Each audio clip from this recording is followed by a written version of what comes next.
It was a twist of fate. During this period, Wei Wuxian was holding on to a lot of pent-up frustration, and he insisted on competing with Lan Wangji in everything, striving to outdo him. His extraordinary performances caused frequent disturbances in class, making the teachers want to hang him up for a good beating.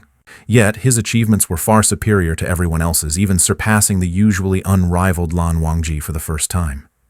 The teachers, despite being extremely annoyed, couldn't help but look at him with newfound respect. They paired Wei Wuxian and Lan Wangji together, making them compete, drawing the attention of everyone around them. The other young disciples had never witnessed such a spectacle before. They eagerly put down what they were doing to watch Wei Wuxian and Lan Wangji's intense duels. However, before long, the chaos spilled over, causing the onlookers to flee in all directions with their hands over their heads, while the teacher was furious beyond words. The usually solemn and dignified classroom turned into a scene of laughter and scolding, filled with chaos and commotion. Most of these episodes ended with Wei Wuxian and Lan Wangji being punished by having to kneel in the ancestral hall. But how did Lan Xichen know about all this? Seeing the puzzled look on Wei Wuxian's face, Lan Xichen smiled and said, "These days I have also been secretly watching your classes. Wangji might not say it, but he truly enjoys your company. Ever since you arrived, he's been more enthusiastic not only about attending classes, but also about helping me with various tasks. I guess he just wants to spend more time with you." These words took Wei Wuxian by surprise. Since joining the Lan family, Lan Wangji had meticulously scheduled their activities, leaving no gaps. Despite Wei Wuxian's protests, he was forced to participate in everything. Every time he tried to find a way to slack off or sneak away, Lan Wangji was always there to block his escape. So, all of this was simply because Lan Wangji wanted to be with him? Although he often complained out loud and consistently ended up being punished to kneel, deep down, Wei Wuxian couldn't deny that these days spent with Lan Wangji had been fulfilling and joyful. He found a different kind of enjoyment compared to his carefree days in Yunming. Though it was more exhausting and there were more rules than his time at Lotus Pier, if he was honest, he hadn't followed many of those rules anyway. Lan Wangji returned with the documents. Wei Wuxian quickly picked up a letter and pretended to read it. Lan Wangji put down the documents and returned to his seat. Wei Wuxian's bright, large eyes peeked over the letter every now and then to steal glances at him. Lan Wangji glanced in his direction, and those eyes quickly hid behind the letter again. Wei Wuxian's gaze, as delicate and concentrated as a young lady's embroidery needle, pricked at Lan Wangji. With each glance Wei Wuxian took, his body edged a little closer to Lan Wangji. As if he found Lan Wangji's letters more interesting, Wei Wuxian tossed aside his own papers and reached for Lan Wangji's instead, leaning against him, arm to arm, leg brushing against leg. It seemed even their heartbeats were more in sync. For a brief moment, Lan Wangji's usually steady demeanor seemed to falter. However, Wei Wuxian, who had just been pulled out of bed by Lan Wangji that afternoon, was still dealing with lingering drowsiness. Wei Wuxian's eyelids barely held up, and after looking at the letters for a short while, his head began nodding like a woodpecker, thumping against the table. In a hazy state, he seemed to be moved to somewhere soft and warm. The hard, cold desk under his head was now replaced with something inexplicably comfortable and pleasant, accompanied by a faint, calming fragrance. How strange. What was that moving on his face? Were the two little rabbits in the serene room coming over to bother him? Tiny paws gently scratched his cheeks. How mischievous. As Wei Wuxian moved slightly, the tiny creature seemed startled and awkwardly moved away. Just as he fell back into a sweet dream, the small paws returned, playfully brushing his eyelashes, poking his cheeks, lightly tracing his nose. When they reached his lips, they hesitated, for a moment, tentatively brushing against them with a gentle touch. It felt like a drop of cool dew, prompting Wei Wuxian to slowly open his eyes. Above him, Lan Wangji's light-colored eyes widened briefly before quickly averting to a strict, forward-facing posture. Wei Wuxian propped himself up by holding onto Lan Wangji's thigh, rubbing his eyes, and glanced around. Where were the little rabbits? They must have run away. His eyes caught sight of Lan Wangji's open book on the desk, still on the same page he had been reading. Rows of tiny characters danced in front of his eyes, and Wei Wuxian yawned. Was this page really that interesting?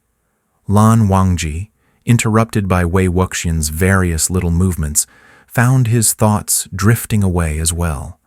Wei Wuxian stared at him for a moment, then suddenly closed the book on Lan Wangji's desk, and with a burst of enthusiasm said, "Little old-fashioned, let's go out and have some fun."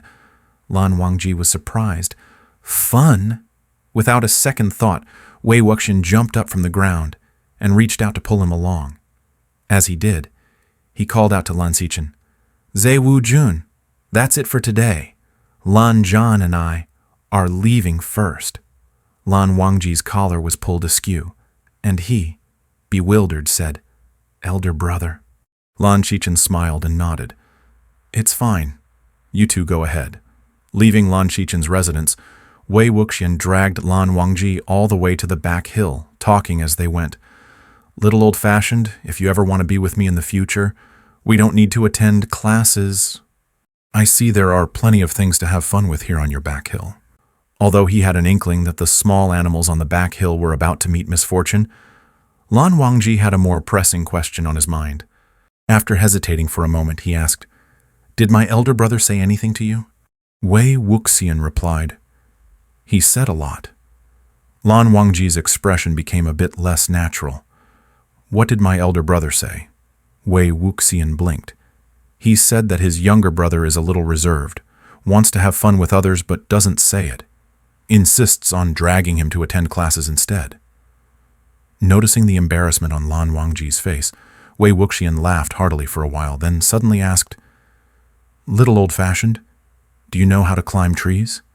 Lan Wangji said, "Climb trees? It doesn't sound difficult." Wei Wuxian glanced at him. "That means you haven't done it before." As soon as he finished speaking, he nimbly climbed up the tree like a mountain monkey, and in just a couple of moves he was sitting on a branch, swinging one long leg. Looking down from above, he said, "Second young master Lan, we agreed. No using Qinggong. You have to climb up with your hands and feet." Lan Wangji's hesitant expression made it clear that he had intended to use Qinggong. With his long arms and legs, climbing a tree shouldn't pose a challenge for him. But the idea of using both hands and feet in such an ungainly manner truly put him in a difficult position. Wei Wuxian placed his hands behind his head, observing Lan Wangji's dilemma, and started to tease him. "Little old-fashioned, if you can't even climb a tree, how are you going to play with me? In the future, when we catch mountain sprites, climb nests, dive into water, and jump off cliffs, I'll just have to leave you behind on your own." So, the most elegant and proper gentleman in the immortal sex, second young master Lan, who had always been poised and dignified since childhood, gritted his teeth, widened his legs, and, with limbs wrapped around the tree, moved upwards step by step. Finally, with a slight lift of his backside and a naughty slap from someone, he straddled the branch next to Wei Wuxian. When met with a reprimanding gaze from Lan Wangji, Wei Wuxian justified himself. "What? I was helping you. Without that slap, you wouldn't have made it up." Not far along the branch, there was a bird's nest. Wei Wuxian winked at Lan Wangji, then grabbed the branch and reached out to touch it. "No." Wei Wuxian turned his head. "What can't we do?" Lan Wangji replied sternly, "In Yunshan, no killing is allowed." Wei Wuxian was puzzled. "How do you know I was going to roast it to eat?"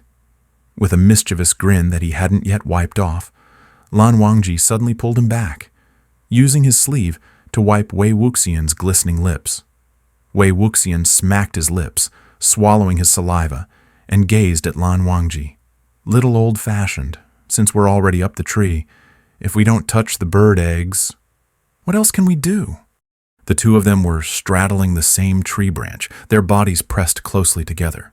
As Wei Wuxian spoke, his bright black eyes locked onto Lan Wangji's, and his breath lightly brushed against Lan Wangji's face. Even his usually clear and resonant voice seemed to carry a soft, tender undertone in Lan Wangji's ears. When Lan Wangji spoke again, his voice had grown husky.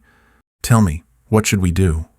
As if the proximity between them wasn't close enough, Wei Wuxian leaned even closer, placing a hand on Lan Wangji's chest.